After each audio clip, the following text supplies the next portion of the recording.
ఇంత పెద్ద ప్రస్థానం ఏం చెప్తారు బిఆర్ నాయుడు గారు? ఇప్పుడు రాబోతున్నటువంటి కొత్త జనరేషను, మీ సక్సెస్లో నుంచి మీరు తెలుసుకున్న అంశాలు రాబోతున్న యువతరానికి ఏం మెసేజ్ ఇస్తారు? కష్టే పని, ఇంకేం లేదు. కష్టపడతాం మన పని, ఆ తర్వాత భగవంతుడి మీద వదిలేయాలి.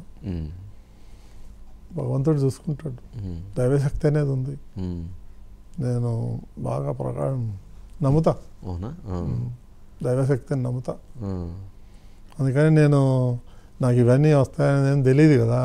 నేను ఎప్పుడో హిందూ ధర్మం అని పెట్టా ఛానల్. అవును, హిందూ ధర్మం ఛానల్ పెట్టారు.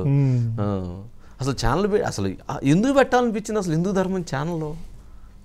పెట్టకపోతే ఎట్లా, ఎవరో ఒకరు పెట్టాలి కదా. బాధ్యత తీసుకోవాలి కదా అంటారా?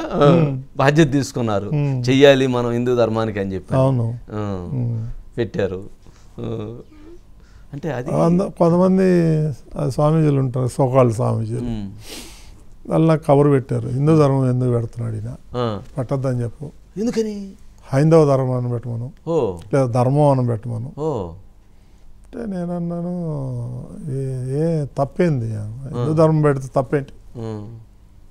నేను పోయి హిందూ ధర్మం పోయి పాకిస్తాన్లోనో లేదా ఆఫ్ఘనిస్తాన్లో పెట్టినా, ఇండియాలో పెట్టుకుని ఆడ పెడతా. సరే, ఆ స్వామి చెప్పండి, నా జీవితంలో ఆయన నేను పిలవను, నా దగ్గర ఆయన రావద్దు. అంటే కొన్ని ఇష్యూస్లో ఒక డిసిషన్ తీసుకుంటే నేను దాని మీద కట్టుబడి ఉంటా. అది ఏమన్నా కానీ, కష్టం రాని నష్టం రాని ఏమన్నా కానీ.